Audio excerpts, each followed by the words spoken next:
If Only It Were Chadwick by Louis Buss, Part 4. The scrutiny of the handwritten inscriptions found in a 1935 edition of the book Self Realization, bought on eBay, takes the author on a journey of inspiration and expectation. Continued from the November December 2011 issue. One of us. For who could fail to love old Chadwick? It's the sheer size of the man, the mixture of gentleness, strength, and that certain endearing shyness. It's his luminous kindness and that boyish enthusiasm which so often seems to have led him into a sort of clumsiness. But above all, we love him because of his own absolute and unswerving love for Bhagavan. He may not have been a great scholar or poet, and he may have put his size 13 foot in it from time to time, but he had that unthinking adoration and trust which are all a devotee really needs. The moment he first arrived in the ashram, all his best and worst qualities were on display. As he hastened to prostrate before Annamalai Swami, apparently on the assumption that the first Indian he set his eyes on would have to be Bhagavan. When he was taken to the hall and introduced to the real Bhagavan, that same boyish eagerness asserted itself again as he launched in with his first question about why Christ had cried out on the cross, then kept Bhagavan talking for hours, blissfully unaware that he was offending all the other devotees by remaining seated on a chair.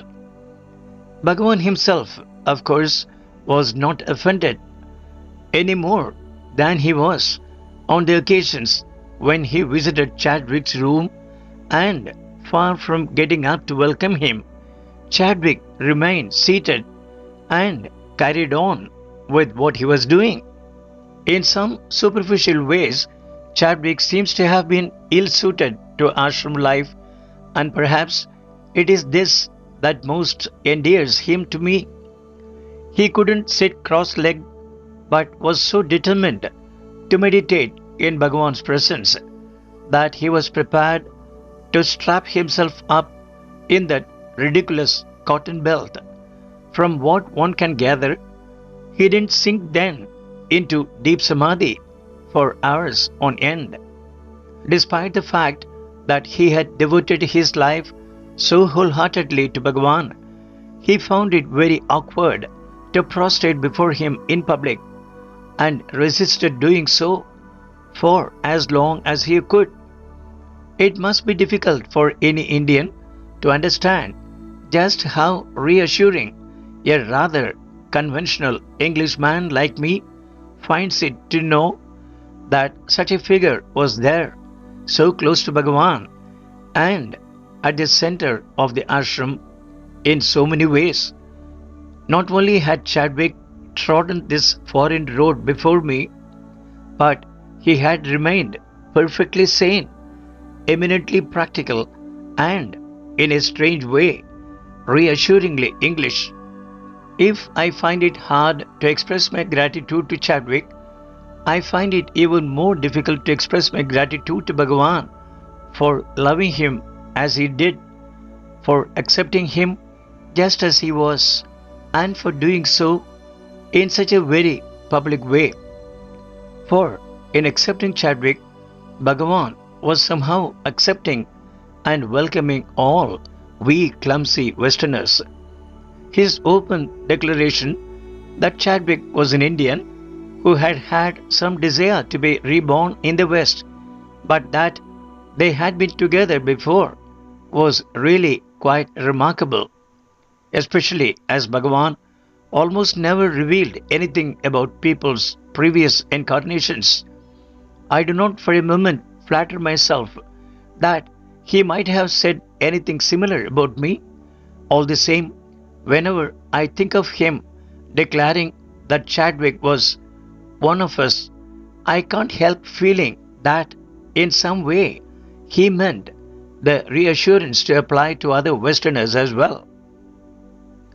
The fact is, and as I know, I am about to reveal my own abysmal lack of spiritual development, that I am just ever so slightly proud of Chadwick when I read about him defending Bhagwan against that visiting missionary, intervening in his stentorian voice to correct his reading of the Bible. I can't help feeling he was somehow thundering on my behalf as well. I take a particular boyish delight in that silly game he played of using the fan, then pretending he hadn't been doing so the moment Bhagavan turned round. And because Chadwick is part of me, I am somehow personally flattered that Bhagavan took it all in such good part. Similarly, I take ridiculous pride in the fact that my Chadwick is one of the few people I can think of whom Bhagavan specifically named as having appeared in one of his dreams.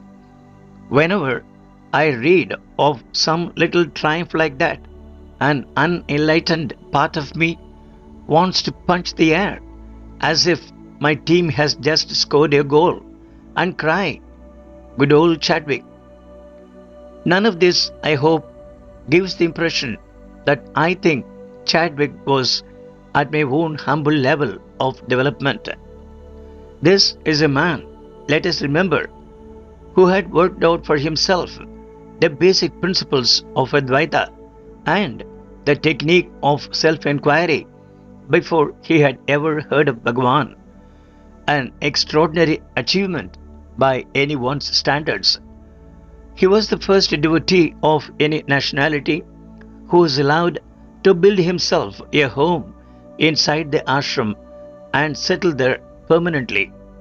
This clumsy Englishman, who couldn't even cross his legs, was also the one who eventually assumed responsibility for reinstating the Sri Chakra Puja at the mother's shrine and reviving the Veda Patasala after Bhagavan's death.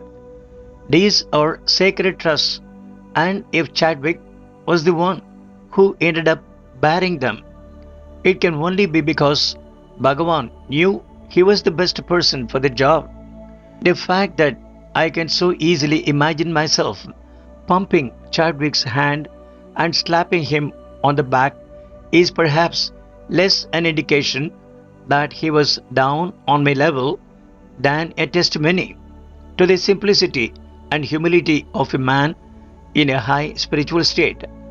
Perhaps that was why he recognized Bhagavan so quickly, went to him without the least hesitation, and never seems to have felt the slightest desire to see anybody else. It's hard to imagine good old Chadwick indulging in a dalliance with Aurobindo, Papa Ramadas, or Krishnamurti, or even feeling a compelling need to set eyes on Gandhi.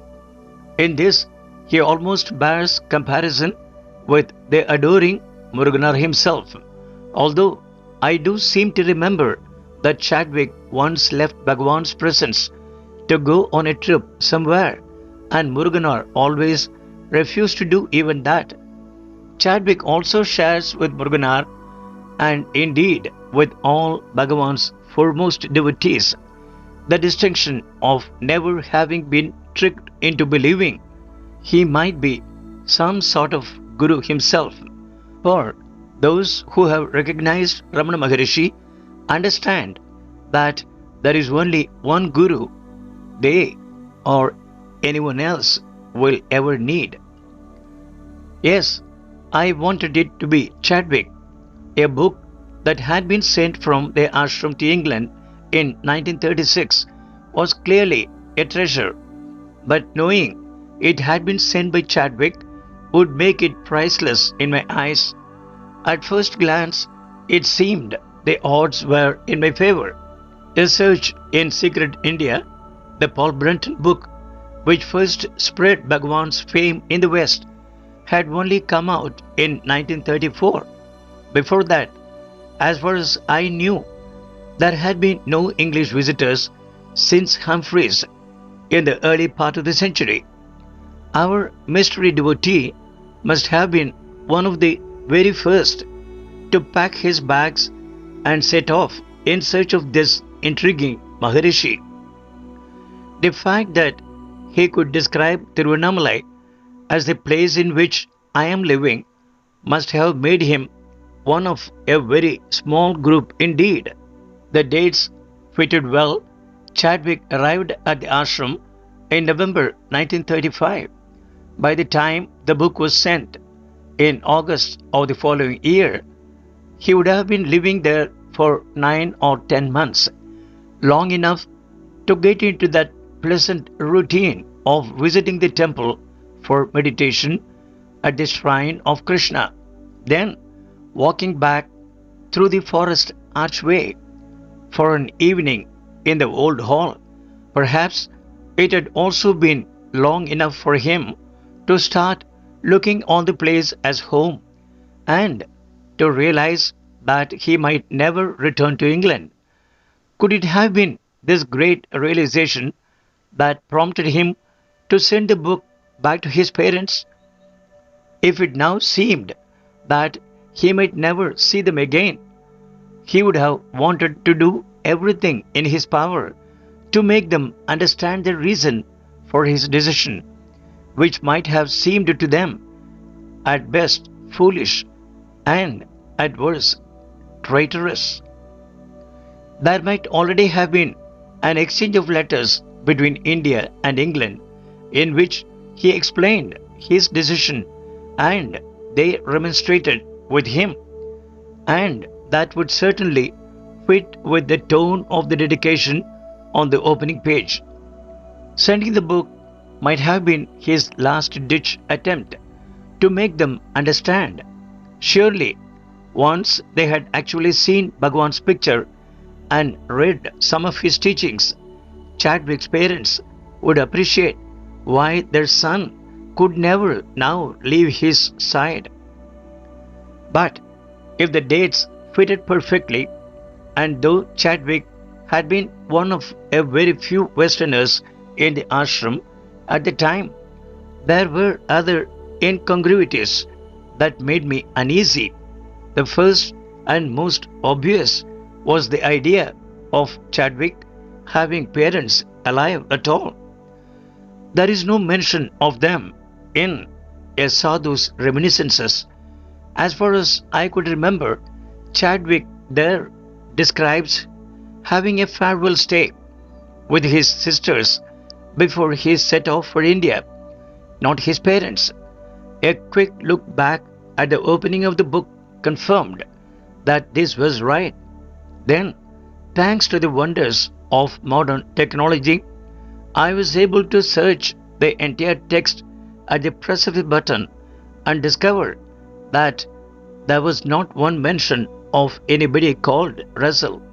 The mystery devotee had a mother, a father, and what looked very much like a brother. These people were still alive and still loomed so large in his life that he had taken the trouble to send them a book from India in an attempt to make them understand why he had moved there. But the Chadwick of a sadhu's reminiscences, if his parents are still alive, doesn't even deem them worth a mention. He doesn't tell us how they reacted to his decision to leave or describe any scene of farewell. The fact that he does specifically mention saying goodbye to his sisters had naturally led me to assume on previous readings of the book that his parents were dead and that those sisters were the only family he had left to see him off. continued in the next issue.